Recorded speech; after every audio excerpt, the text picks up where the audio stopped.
तो स्टार्ट करते हैं आज, जरा ध्यान से देखेंगे please. Maximum syllabus minimum time में फिनिश करना है, फटाफट करेंगे, एमसीक्यूज करेंगे, इससे क्वेश्चन सॉल्व करेंगे जी फटाफट। चलो आओ स्टार्ट करें। सर आप देखते हैं सर कि इंडस्ट्रीज में क्या क्या हुआ। सर मैं बताऊंगा। सर आपने बताया था सर कि हमारे पास ना इंडस्ट्रीज कुछ थी। अरे कब थी सर? जब ब्रिटिशर्स थे तब कुछ इंडस्ट्री थी, याद है? अरे जूट इंडस्ट्री थी, कॉटन इंडस्ट्री लिखा हुआ है यार, कॉटन इंडस्ट्री थी, जूट थी, टिस्को था, टिस्को जमशेदपुर में और कोलकाता में, याद है ना? तो ये तो अभी तो आप बता रहे हो कि इंडिपेंडेंस से पहले कुछ बता दो बच्चों को ना। हाँ वेरी गुड कार्तिक, हैंडीक्राफ्ट मत बोल भाई, हैंडीक्राफ्ट उन्होंने डिस्ट्रॉय कर दी थी। 19वीं सेंचुरी की स्टार्टिंग में कौन कौन सी इंडस्ट्री थी वो बतानी है इसमें। हैंडीक्राफ्ट बता रहे हैं भाई साहब, यहां पे हैंडीक्राफ्ट दोबारा आ गई बच्चे। कौन कौन सी थी वही बता रहा हूं यार। टिस्को थी, टाटा एंड स्टील कंपनी थी, कॉटन टेक्सटाइल इंडस्ट्री थी, प्लास्टिक इंडस्ट्री थी, पेपर इंडस्ट्रीज थी। तो ये कुछ इंडस्ट्रीज थी। मैं एक काम करता हूं, बच्चे के माइंड में ना सबसे पहले डाल देता हूं एक बार कि भाई देख ले ये इंडस्ट्री थी। कहीं तू सोचे कि 1951 में जब गवर्नमेंट ने प्लानिंग स्टार्ट करी तो फर्स्ट ईयर प्लान में ऐसा कोई जादू हो गया कि ये इंडस्ट्रीज आ गई। ये ऑलरेडी थी, ये ऑलरेडी वहीं पर थी। अब देखते कि हुआ क्या। बड़ा बोल रहे थे ना आप कि 5 ईयर प्लानिंग हुई है, गवर्नमेंट ने प्लानिंग कर रही है इंडस्ट्रीज को इंप्रूव करने के लिए। तो आओ देखते हैं क्या कर। आ जाओ आ जाओ देख लेते हैं जी। Sir at the time of independence the big question is facing the policy makers was to decide the role of government and the private sector in the industrial development. Sir कौन डेवलप करेगा industries को? Sir इन industries को sir develop कौन करेगा? Sir पर एक बात आपको क्लियर बता दूं sir, there was a need for leading role of the public sector. ओ कल को भाई पक्का क्वेश्चन आएगा। मेरे सारे बच्चे जो काफी ब्रिलियंट स्टूडेंट है जी, सबसे बात कर रहा हूं जी मैं, कल पक्का क्वेश्चन आएगा कि भाई फ्रीडम के बाद फर्स्ट 5 ईयर प्लान में ऐसी कौन सी बात होगी जो हमने गवर्नमेंट को लीडिंग रोल दे दिया इंडस्ट्रीज को डेवलप करने का। आपके एनसीईआरटी का ही क्वेश्चन है बच्चों, आपके पास एनसीईआरटी का ही क्वेश्चन है कि लीडिंग रोल गवर्नमेंट को ही क्यों प्रोवाइड हुआ इंडस्ट्रीज को हैंडल करने के लिए। ये लीडिंग रोल गवर्नमेंट को ही प्रोवाइड क्यों हुआ इंडस्ट्रीज को हैंडल करने के लिए। ये आपके पास क्वेश्चन आएगा जी, तो प्लीज बोल देना हेलो प्राइवेट के पास इतना पैसा नहीं था। काफी इंडस्ट्रीज ऐसी थी जिसमें प्रॉफिट बहुत कम था और प्राइवेट सेक्टर हमेशा काम करता है सिर्फ प्रॉफिट के लिए। प्राइवेट का ऑब्जेक्टिव क्या होता है जी? प्रॉफिट। यहां पे क्या है जी? वेलफेयर। एग्जैक्टली मैं डिस्कस कर रहा हूं आप लोगों से सिर्फ एक छोटा सा क्वेश्चन। अभी इंडस्ट्रीज में क्या क्या हुआ 1951 से लेकर 1990 तक वो तो बताऊंगा, बट मैं आपको पहले ही बात बता दूं जी, जब से हमारी कंट्री के अंदर 5 ईयर प्लानिंग स्टार्ट हुई थी ना, तब से लेकर 1990 तक लीडिंग रोल गवर्नमेंट का दिया। सर इतना जोर क्यों डाल रहे हो इस लीडिंग रोल पे? क्योंकि ना 1990 में इकोनॉमिक क्राइसिस का एक ये भी रीजन बताऊंगा कि ये सबसे बड़ी गलती हुई थी। अब जब वहां बताऊंगा तो पता होना चाहिए सर आपने यहां पढ़ाया था कि अच्छा और दो, और दे दो जरा गवर्नमेंट को लीडिंग रोल अपनी कंट्री के अंदर पब्लिक सेक्टर को डेवलप करने के लिए, जरा और रोल दे दो गवर्नमेंट को, तब बोलूंगा। अभी नहीं, अभी तो अच्छी बात बोलूंगा। अभी तो अभी कैसे पता? अभी तो पता भी नहीं क्या क्या हुआ। ठीक है सर, ठीक है, मान रहे हैं, मान लिया सर, मान लिया सर। गवर्नमेंट को मिलेगा सर रोल, किस चीज का रोल मिलेगा? अरे रोल फंक्शनिंग मिलेगी। आलू रोल कह रहा है यार, ये भी नहीं मान रहा है यार। यस कम ऑन, देखना प्लीज एक बार क्या बात बोल रहे हैं। सर गवर्नमेंट को लीडिंग रोल क्यों मिला? Sir shortage of capital and with private sector. Private sector के पास इतना पैसा नहीं था, नहीं था कि वो इतनी बड़ी इंडस्ट्रीज में डेवलप कर सके, इंडिया को बना सके। कुछ ही प्राइवेट सेक्टर थे जो नॉन थे। बताता हूं, ये देख लो जी। Private entrepreneurs did not have the capital to undertake the investment in the industrial ventures required for the development of Indian economy. At the time of the independence, Tatas and Birlas, at the time of independence, Tatas and Birlas were the only well-known private entrepreneurs. सिर्फ यही लोग थे. As a result, government had to make, government को ही role, government को ही leading role देना पड़ा जी। Private के पास पैसा नहीं था, क्या करेंगे अब? सर और क्यों दिया? Sir lack of incentive for the private sector. Sir the Indian market was not big enough to encourage the private industries to undertake the major projects. Even if they had capital to do so, due to the limited size of market, there was a low demand for their industrial product. कह रहे मान लो sir कुछ, चलो हमारी country में ऐसे कुछ private sector होंगे जिनके पास पैसा था. पहले तो मैं ये रीजन बता रहा हूं ना कि प्राइवेट सेक्टर के पास तो पैसा ही नहीं था, बट मैं कह रहा हूं चलो मान लेता हूं कि प्राइवेट सेक्टर के पास पैसा था, बट प्राइवेट सेक्टर को वो पैसा रिटर्न में दोबारा वापस लाने के लिए, कॉस्ट को कवर करने के लिए अपनी डिमांड गुड्स की और बढ़ानी थी, जबकि इंडिया के अंदर इतनी बड़ी मार्केट ही नहीं है जी. हाँ जी सर, गवर्नमेंट अगर वो काम खोलेगी, अगर गवर्नमेंट उस चीज की प्रोडक्शन करेगी, तो गवर्नमेंट अपनी कॉस्ट कवर कर कैसे करेगी? अरे गवर्नमेंट की कोई बैलेंस शीट थोड़ी बनती है भाई. गवर्नमेंट को प्रॉफिट और लॉस से थोड़ी जज किया जाता है भाई. गवर्नमेंट ने सोसाइटी को कितना वेलफेयर प्रोवाइड करवाया है उससे जज किया जाता है. कोई बात नहीं, गवर्नमेंट ने पैसा लगा देना है, फिर चलते रहे जिंदगी भर लॉस. अरे 1950 में जो इंडस्ट्रीज खुली थी, आज तक लॉस चल रहा है भाई, क्या चक्कर है? कोई चक्कर नहीं. पता है ना आप लोगों को ये बात? तो एग्जैक्टली सुनो जी, गवर्नमेंट को चलाना तो कोई बात नहीं, क्योंकि प्राइवेट सेक्टर बोलेगा पैसा वापस चाहिए. अरे कुछ एवरेज मानेगा ना यार. एग्जैक्टली प्राइवेट सेक्टर को ना फाइनेंशियल मैनेजमेंट ज्यादा अच्छी आती है भाई as compare to the government. उसका एम ही उसको पता है जी. तो वो कहता है ना ना भाई ना, मैं अगर ये इंडस्ट्रीज बना भी दूं तब भी मुझे नहीं लगता कि मेरे बनाए हुए गुड्स की डिमांड इतनी बढ़ जाएगी, मेरे बनाए हुए गुड्स की डिमांड इतनी बढ़ जाएगी कि मेरी कॉस्ट कवर हो जाए. Sorry, lack of incentives. And the last one is the main objective. अगर ऐसी कुछ इंडस्ट्रीज हैं, for example consumer good industries हैं, ऐसी कुछ इंडस्ट्रीज हैं, अगर हमने वो प्राइवेट सेक्टर को दे दिया ना, तो उस इंडस्ट्रीज में बना हुआ गुड लोगों की नेसेसिटी है. उस इंडस्ट्रीज में बना हुआ गुड लोगों की नेसेसिटी है. और अगर प्राइवेट सेक्टर वो गुड प्रोड्यूस कर रहा है ना, तो वो बोलेगा भाड़ में जाए नेसेसिटी, मैं प्रोड्यूस कर रहा हूं उन लोगों के लिए जिन लोगों के पास परचेजिंग पावर है. तो फिर ये इक्वालिटी वाला स्टेटस कभी भी इंडिकेट नहीं होगा. इसलिए कुछ वो इंडस्ट्रीज गवर्नमेंट ने प्राइवेट को नहीं दी, इसलिए वो कुछ इंडस्ट्रीज गवर्नमेंट ने प्राइवेट को नहीं दी. तो बच्चों मैं आपसे रिक्वेस्ट कर रहा हूं यार, बार बार बोल रहा हूं, मुझे बार बार इतना मत बुलवाओ. आपको अच्छी तरह पता है कि इक्वेशन आपको मैंने बता दिया, आपके एनसीईआरटी में है कि इंडस्ट्रीज को 1951 में जो 5 ईयर प्लान शुरू हुए थे ना, उस प्लान से लेकर 1990 तक गवर्नमेंट को आप लोगों ने लीडिंग रोल क्यों दिया? क्यों मिला गवर्नमेंट को लीडिंग रोल इंडस्ट्री डेवलप करने का? चलो फिर अब मिल ही गया, चलो छोड़ो, मिल ही गया. 3 रीजन तो हमने पढ़ ही लिए. अब अगर गवर्नमेंट को रोल मिल ही गया तो गवर्नमेंट ने क्या किया? सर गवर्नमेंट सबसे पहले लेके आया आईपीआर 1956. सर मैंने अपनी क्लास में ना जब ये चैप्टर स्टार्ट किया था ना, तभी पूरे चैप्टर का मैप बनवा दिया था. उस मैप के अंदर मैंने आईपीआर 1956 बहुत बढ़िया तरीके से बच्चों को बताया था और बोला था according to this IPR whole industries are classified into 3 parts, that is the schedule A, schedule B and schedule C. IPR 1956 में ऑलरेडी स्टूडेंट्स को सर पढ़ा चुका था, बट सर डेट्स काफी इंपॉर्टेंट है, बच्चों को पता होना चाहिए. That industrial policy is essential for diversifying the various procedures, principles, rules and regulation for controlling industrial enterprise of the country.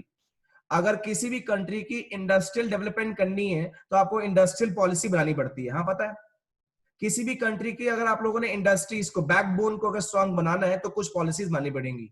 Sir first policy जो आई थी फ्रीडम के बाद वो 1948 में आई थी, बट काफी प्रॉब्लम्स फेस करनी पड़ी. कुछ इकोनॉमिक प्रॉब्लम थी, कुछ पॉलिटिकल प्रॉब्लम थी, इसलिए वो सक्सेसफुल नहीं हुई. इसलिए सर प्लीज अब सारे बच्चे पक्का मार्क करेंगे, नहीं तो लिख लेंगे एक बार. तो लिखा 30 अप्रैल 1956 बच्चे, दोबारा बोलेंगे 30 अप्रैल 1956, 30 अप्रैल 1956. 1956 एक ऐसा ईयर जिसमें सेकेंडरी जिसमें सेकेंड 5 ईयर प्लान स्टार्ट हुआ था. फर्स्ट 5 ईयर प्लान में हम लोगों ने एग्रीकल्चर पे ध्यान दिया था, जमींदार्स को हटाया था, लैंड सीलिंग सिस्टम लगाया था. सेकेंड 5 ईयर प्लान में हम इंडस्ट्रीज पे ध्यान दे रहे हैं, और जैसी 5 ईयर प्लान शुरू होता है हम शुरू हो जाते हैं. हमने शुरू कर दिया आईपीआर 1956 लगा दिया. अब कल को क्वेश्चन आ जाए ये पहला आईपीआर आया था इंडिया के अंदर, अरे नहीं, ये इंडिया के अंदर फर्स्ट आईपीआर नहीं था, ये फर्स्ट आईपीआर नहीं है, ये इंडिया के अंदर सेकंड आईपीआर है फ्रीडम के बाद. Sir IPR industry policy, sir policy क्यों बनाई जाती है? अरे इंडस्ट्रीज को स्ट्रॉन्ग करने के लिए. Industries are called as a backbone. Sir होता क्या सर इसके अंदर? सर आईपीआर आ गया, चलो आईपीआर 1956 आ गया, बट इस आईपीआर 1956 के अंदर था क्या? सर इसके answer all industries, hello, all industries. According to the industrial policy resolution 1956, the industries were reclassified. The industries were reclassified into 3 categories, that is Schedule A, Schedule B and Schedule C. 3 parts में classify करा, schedule ए में, schedule B में और schedule सी में। Schedule ए के अंदर sir हमारे पास 17 industries आएंगी, जो सिर्फ कौन हैंडल करेगा? Sir government, exclusively.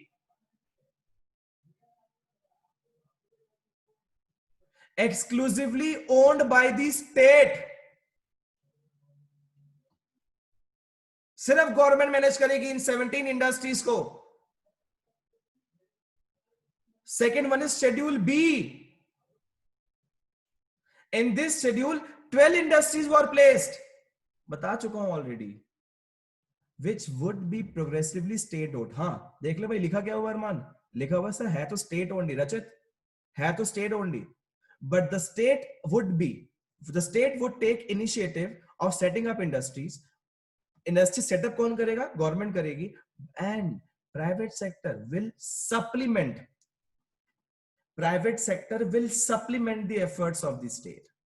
मतलब who supports private sector, who establish industry, बनाएगा कौन? That is the public sector. तो totally main control by the public sector, but support by the private sector.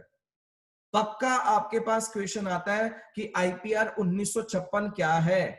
Industrial policy resolution 1956 आपके पास क्या है जी? पक्का आता है जी, 101%। और सर बाकी सर शेड्यूल सी है वो, yes sir. Sir this schedule consisted of remaining industries which were to be in the hands of the private sector. शुक्र है कुछ इंडस्ट्रीज तो मिली। The state would facilitate and encourage the development of these industries. These industries were controlled by, control कैसे होगा sir? through the system of license. Oh my God, अगर private sector को भी ये इंडस्ट्रीज ओपन करनी है तो प्राइवेट सेक्टर को क्या चाहिए? लाइसेंस। तो सर आपने बोला क्यों ऐसा कि सब कुछ प्राइवेट सेक्टर का हो गया इस इंडस्ट्री में? शेड्यूल सी के अंदर भी जितनी भी रिमेनिंग इंडस्ट्रीज थी, इसको चलाने के लिए तो बोल दिया प्राइवेट सेक्टर के लिए जी, बट इसके लिए लाइसेंस चाहिए। सर लाइसेंस कौन देगा? सर वो गवर्नमेंट देगी। ठीक है भाई, कोई बात नहीं, डन। ये रहा आपके पास classification of IPR 1956, schedule A, schedule B, schedule C. Sir अच्छा चलो ठीक है सर, ये प्राइवेट सेक्टर को सर कुछ रिमेनिंग इंडस्ट्रीज प्रोवाइड करवाई थी आपने? हाँ जी करवाई थी। तो सर क्या ये रिमेनिंग इंडस्ट्रीज के लिए लाइसेंस जो था, हाँ जी, उसको हम लोग क्या बोलते हैं? Industrial licensing.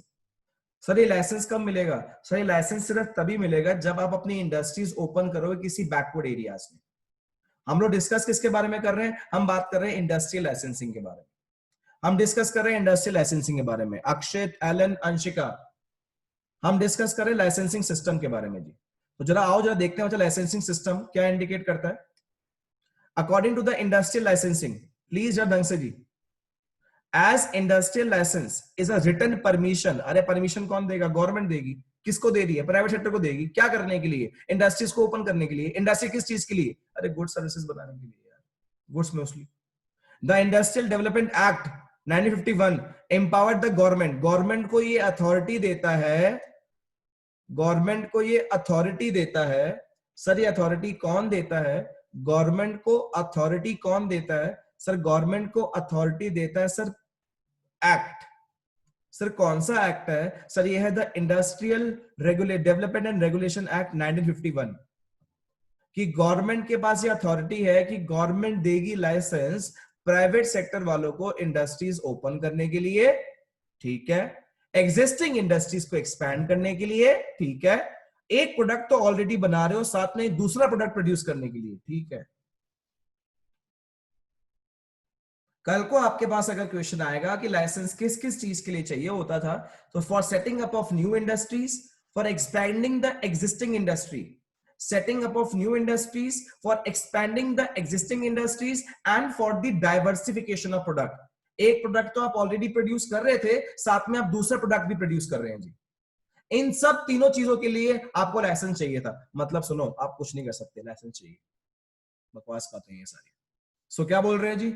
No new industries was allowed unless a license is obtained। हाँ पता है सर, कैसे खोलने दोगे जी? No new industries was allowed unless a license is obtained।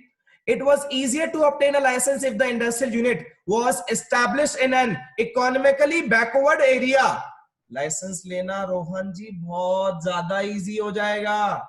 Licence लेना बहुत इजी हो जाएगा। सिर्फ एक शर्त है, वो लाइसेंस आपको तब इजी तब मिलेगा जब आप अपना इंडस्ट्रियल यूनिट, ये वर्ड पक्का लिखूंगा, इंडस्ट्रियल यूनिट सेट करते हैं कहां पर? बैकवर्ड एरिया में।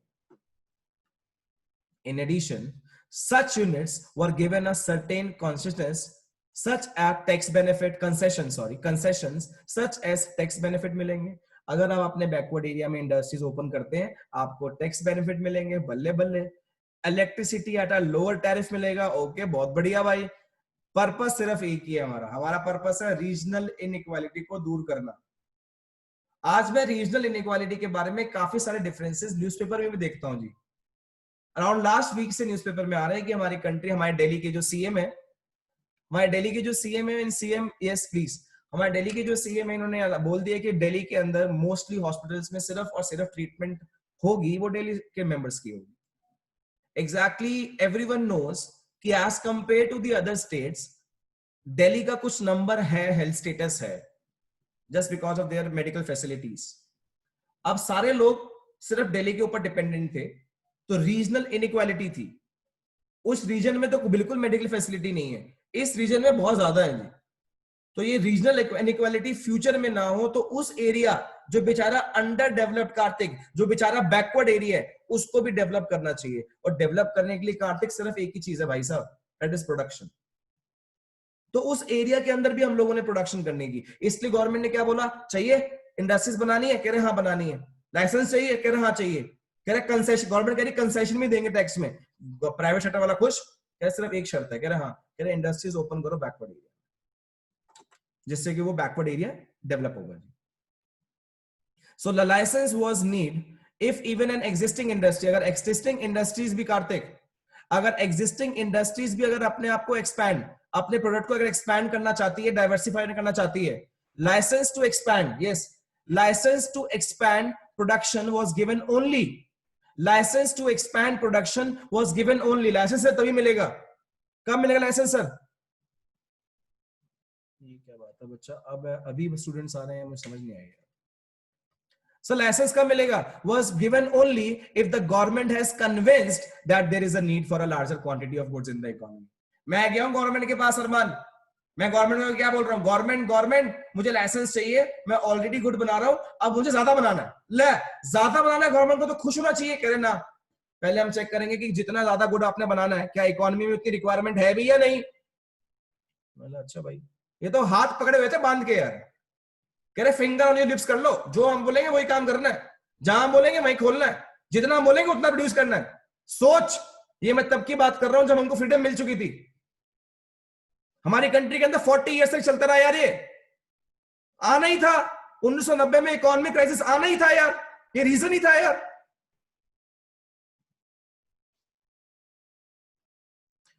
नेक्स्ट हमारे पास आईपीआर के बाद एक और वेरी गुड यार बच्चों, स्टूडेंट्स 1956 में तो आईपीआर आया, 1955 में इंडस्ट्रियल पॉलिसी रेजोल्यूशन से एक साल पहले हमारी कंट्री के अंदर इन्वेंशन हुई the village and small scale industry committee, जिसको हम लोग बोलते हैं Karve committee. The village and small scale industries committee, क्या बोल रहा हूं, the village and small scale industries committee, जिसको हम लोग बोलते हैं Karve committee, recognize the possibility of using small scale industries to promote। हाँ जी, क्यों क्यों क्यों बोली गई small scale industries? To promote the rural development. Sir rural development को सर प्रमोट करने के लिए, to promote the rural development, a small scale industry is defined, yes, a small scale industries is defined with the reference to the maximum investment allowed on the basis of assets। अगर आप class 11th में, yes बच्चों, मेरे प्यारे बच्चों, हाँ सान्या, देखा आप क्लियर है? यस बच्चों, मेरी वॉइस ब्रेक हो रही है क्या? देखो एक बार फटाफट जल्दी बताओ, बता दो। रचित कह रहा है नहीं, ये सान्या की ही हो रही है। सान्या नेटवर्क, हाँ एक बार चेक कर एक बार प्लीज यार।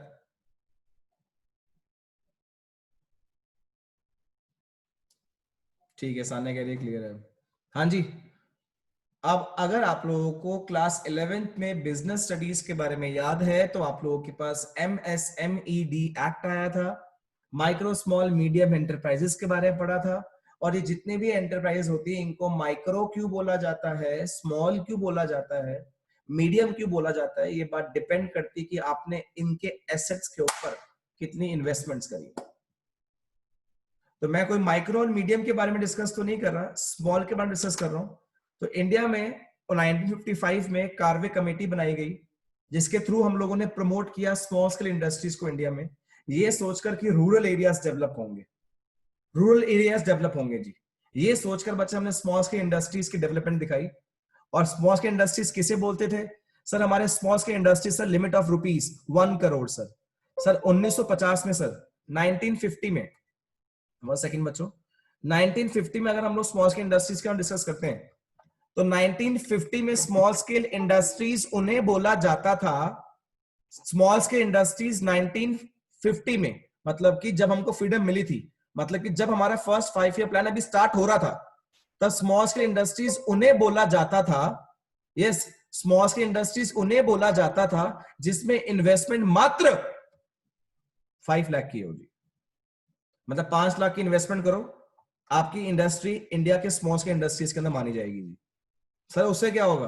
अरे अगर आप स्मॉल स्केल इंडस्ट्रीज के आगे ना अंडर, तो स्मॉल स्केल इंडस्ट्रीज का लॉ है, अगर उस लॉ के अकॉर्डिंग आप लोग अगर आ गए ना, तो बच्चे इंडियन गवर्नमेंट ना स्मॉल स्केल इंडस्ट्रीज वालों को ना बहुत सारे फायदे देती थी, इंसेंटिव्स देती थी, टैक्स बेनिफिट देती थी, इलेक्ट्रिसिटी देती थी। तो आपको भी वो सारे बेनिफिट्स मिलेंगे, आपको भी वो सारे बेनिफिट्स मिलेंगे। बट ये तो बात थी 1950 की जी, ये बात थी बच्चे 1950 की। आज स्टूडेंट्स हम लोग बात कर रहे हैं आपके सामने, यस, आज मैं आपसे बात कर रहा हूं बच्चे इस ईयर की। आज हमारी कंट्री के अंदर 1 करोड़ की जो इन्वेस्टमेंट है, जो कि बढ़ के अब हो चुकी है बच्चे 5 करोड़, दैट इज 5 CR। आज आप 5 करोड़ की इन्वेस्टमेंट करते हैं किसी पर्टिकुलर एरिया के अंदर, तब आपको स्मॉल स्केल इंडस्ट्रीज को कंसीडर करा जाएगा, तब आपकी इंडस्ट्रीज को बोला जाएगा जी स्मॉल स्केल इंडस्ट्रीज। हाँ जी, क्लियर है मेरी बात जी? तो यहाँ पे भी ये मेंशन है, देखना जरा प्लीज एक बार, 1 सेकेंड बच्चों।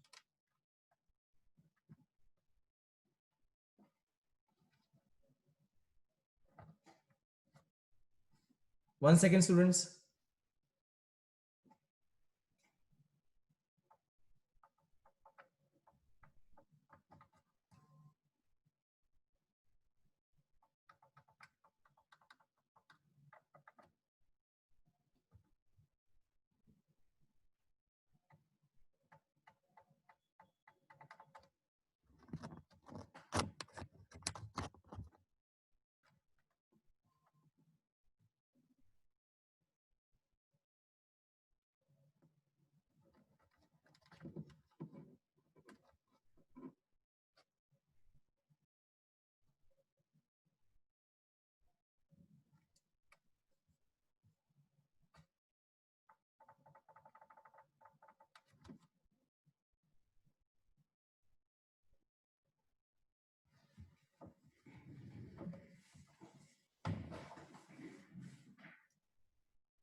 कार्तिक 1 सेकेंड रुक यार बच्चे।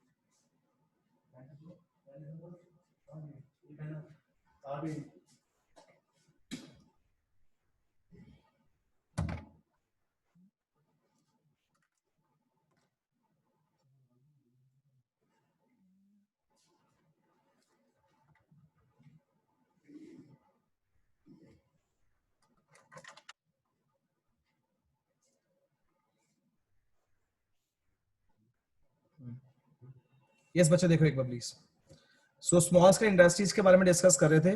तो क्यों इंपॉर्टेंट है बच्चे small scale industries sir rural areas के डेवलपमेंट के लिए? Sir the first point which is very important for the developing the small scale industries in rural areas. Sir आज के टाइम पे सर आपने बता दिया कि पहले 5 लाख की इन्वेस्टमेंट जो करता था, पहले जो 5 लाख की इन्वेस्टमेंट करता था वो स्मॉल स्केल इंडस्ट्रीज का पार्ट बनता था। आज सर उसके बाद 1 करोड़ और 1 करोड़ के बाद सर आज हमारे पास 5 CR की इन्वेस्टमेंट। अगर आप 5 करोड़ की इन्वेस्टमेंट करते हैं तब आप स्मॉल स्केल इंडस्ट्रीज का पार्ट बनते हैं, तब आपको गवर्नमेंट अलग अलग बेनिफिट्स प्रोवाइड करवाती है जी।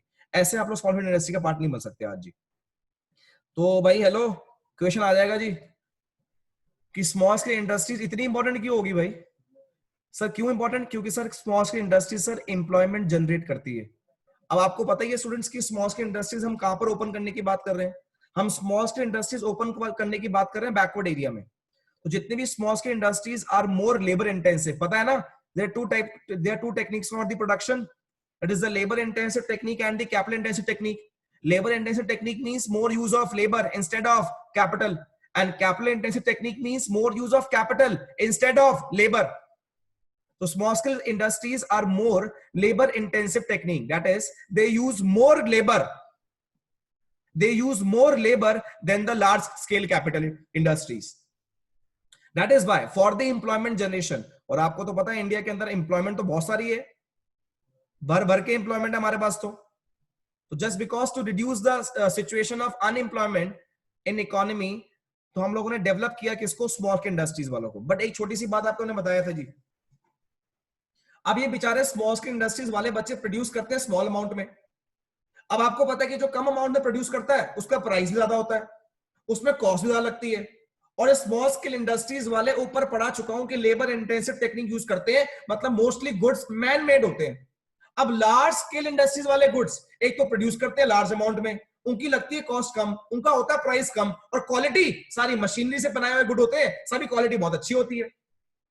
अब बेचारे एक तो हमारे इंडिया के अंदर स्मॉल स्केल इंडस्ट्रीज को प्रमोट किया जा रहा है कि खोलो स्मॉल स्केल इंडस्ट्रीज, खोलो रूरल एरियाज में खोलो, ये एम्प्लॉयमेंट जनरेट करती हैं, प्लस ऊपर से ये लार्ज स्केल वाले स्मॉल स्केल इंडस्ट्रीज वालों को रहने नहीं दे रहे। ये होता है ना बड़ी मछलियां तालाब की खा जाती है छोटी मछलियों को जी, ऐसा ही हो रहा था जी। तो क्या फायदा? तब फिर गवर्नमेंट क्यों प्रमोट कर रही है स्मॉल स्केल को? तब गवर्नमेंट दोबारा आगे आई और बोला आज के बाद, सुन लो सारे मिलके क्या, हेलो, आज के बाद इंडिया के अंदर स्मॉल स्केल इंडस्ट्रीज के लिए हम गुड्स डिफाइन कर रहे हैं। ये गुड्स अगर इंडिया के अंदर बनाएगा तो स्मॉल स्केल इंडस्ट्रीज ही बनाएगा, नहीं तो कोई नहीं बनाएगा। शुक्र है स्मॉल स्केल इंडस्ट्रीज वालों को प्रोटेक्शन मिलेगी। किससे प्रोटेक्शन मिलेगी? लार्ज स्केल वालों से। स्मॉल स्केल इंडस्ट्रीज वालों को प्रोटेक्शन मिलेगी सर, किससे मिलेगी प्रोटेक्शन? लार्ज स्केल वालों से। तो क्या बोल रहे हैं जी? Small scale industries can not compete, complete नहीं होना चाहिए, कंपीट है जी। क्या बोल रहे हैं जी? Small scale industries can not compete with the big industrial firms, they can flourish only when they are protected from the large firms.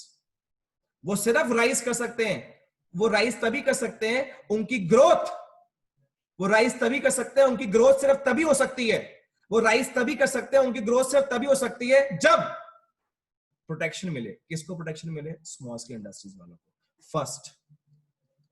First reservation of products. First one is reservation of products. कुछ product reserve कर दिए अरमान कुछ product reserve कर दिए। The government reserves the production of a number of products for a small scale industries. The criteria for reserving the products depend upon the ability to these units to manufacture the goods. जो unit, जो small scale industry जो good produce कर रही है उसकी ability के basis पर वो गुड उसके लिए रिजर्व कर दिया। अब वो गुड लार्ज स्केल इंडस्ट्रीज वाले, यस वो गुड अब लार्ज स्केल इंडस्ट्री वाले प्रोड्यूस नहीं करेंगे। और काफी बच्चे स्मॉल स्केल इंडस्ट्रीज को ना प्रमोट करने के लिए, उनकी ग्रोथ के लिए स्मॉल स्केल इंडस्ट्रीज को प्रमोट करने के लिए और उनकी ग्रोथ के लिए काफी वेरियस कंसेशंस भी दिए गए। क्या sir? Small scale industries were also given concessions such as lower excise duty, lower bank loans at lower interest rate etcetera.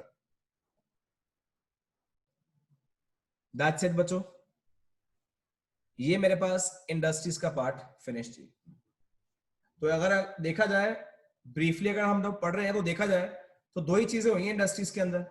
एक आईपीआर आया है 1956 जिसमें लाइसेंसिंग सिस्टम के बारे में डिस्कस किया था हमने, और एक हमारे पास स्मॉल स्केल इंडस्ट्रीज आई हैं जिसको प्रोटेक्शन मिली थी लार्ज स्केल इंडस्ट्रीज से, जिसको हम लोग कार्वे कमेटी भी बोलते हैं। सिर्फ यही चीजें थी जो कुछ इंपॉर्टेंट लगी मुझे इंडस्ट्रीज में। ये मेरे पास पर्टिकुलर चीजें जो मुझे इंपॉर्टेंट लगी जी, जो मुझे इंपॉर्टेंट लगी। किसके लिए इंपॉर्टेंट लगी सर? ये आपको इंपॉर्टेंट लगी सर इंडस्ट्रीज के लिए। अब हम लोग डिस्कस करते हैं जी फॉरेन ट्रेड के बारे में। लास्ट आ गया जी सर्विसेज, और ट्रेडिंग की बात तो करो ही मत। ट्रेडिंग, इंडिया बड़ी चालाक बन गई थी उस वक्त, कह रहे कोई ट्रेड नहीं होने देंगे।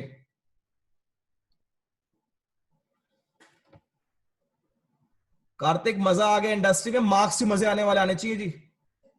ठीक है भाई, अभी टेस्ट कंडक्ट करेंगे इस कमिंग संडे, बहुत बढ़िया लेवल का जी। हाँ जी, लास्ट पार्ट जी, लास्ट पार्ट। मैं दोबारा से इस लास्ट पार्ट को स्टार्ट करने से पहले आपको बता दूं जी, हम लोगों ने प्लानिंग फर्स्ट पार्ट ए में करा है और ये वाला चैप्टर पार्ट बी में है जी। हमने फर्स्ट ए में करा है और अब ये बी में करा है जी। दो पार्ट्स में चैप्टर पढ़ा है जी। जितना मैक्सिमम हो सकता था मैंने उतनी बातें आपको बताई हैं जी। मैं तो कह रहा हूं जरा पेपर, जरा कहीं पर भी कोई पेपर हो, आप पेपर दो तो जरा एक बार आपको पता लग जाएगा कि आपको फर्स्ट और सेकंड चैप्टर के बारे में कितनी नॉलेज है जी।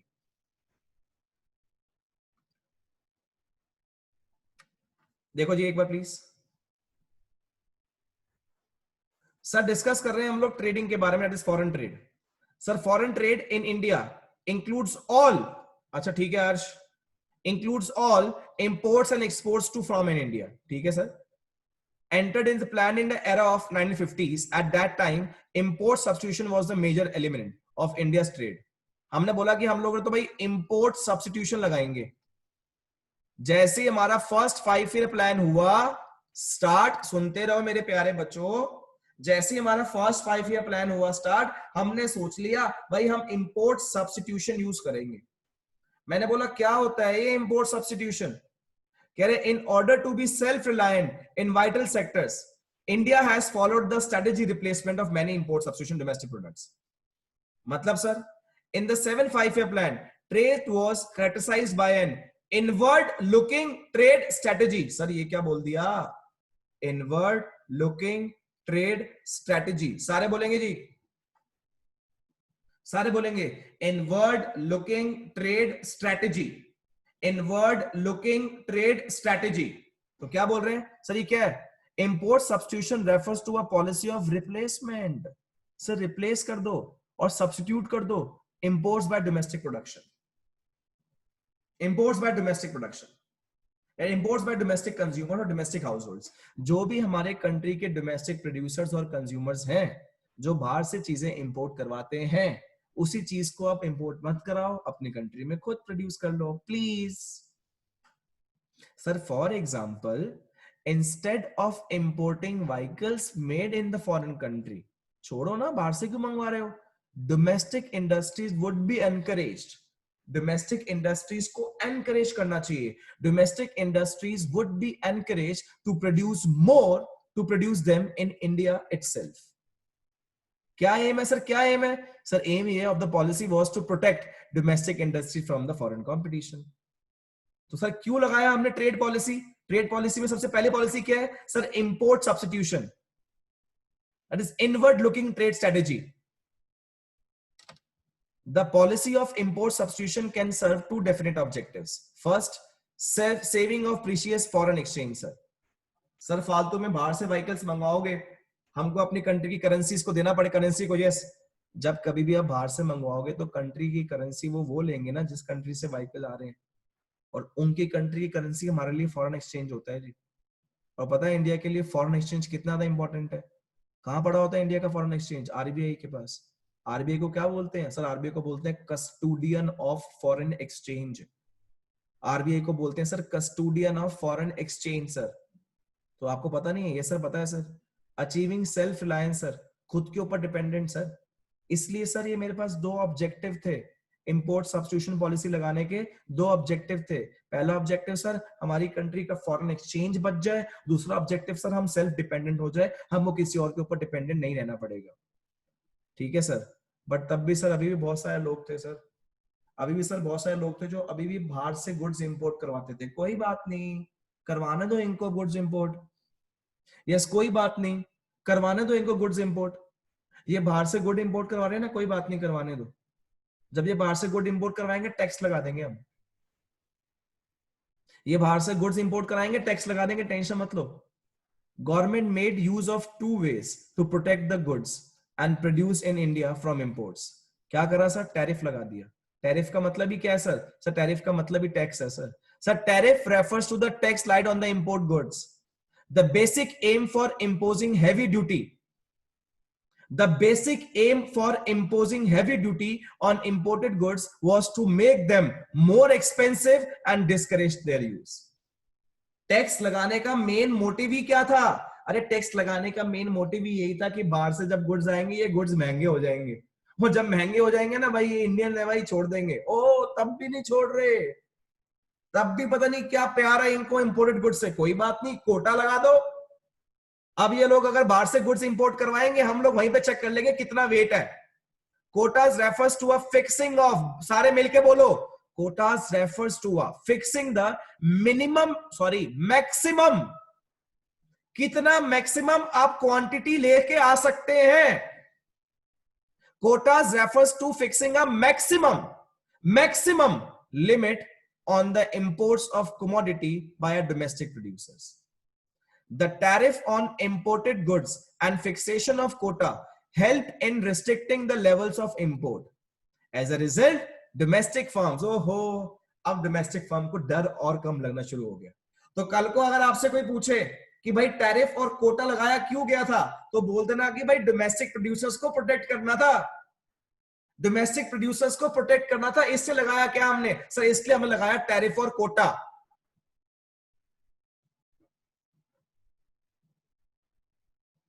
क्या रीजन था सर? सर रीजन मैं अपने बच्चों को बता चुका हूं यार। हाँ, हंसिका, कोटा का मतलब होता है क्वांटिटी। तो जब कभी भी ना, जैसे कोई बाहर से लोग, हम लोगों ने गुड्स इंपोर्ट करवाने हैं हंसिका, तो गुड्स इंपोर्ट कराने में ना हंसिका में टैक्स लगा दिया कि लोगों के लिए गुड्स महंगा हो गए। बट कुछ लोग थे अभी भी उनके बहुत पैसा था, वो कह रहे कोई बात नहीं, महंगा हो जाए तब भी हम लेंगे बाहर से ही। कह रहे कितना ले लोगे, कितना ले लोगे? कह रहा अनलिमिटेड ले लेंगे। कह रहा अच्छा लेके दिखाओ। हमने कोटा सिस्टम लगा दिया, हमने लिमिट लगा दी कि क्वांटिटी, इतनी ही क्वांटिटी का एक इंसान लेके आ सकता है जी। आज भी है काफी चीजों में हंसी का कोटा।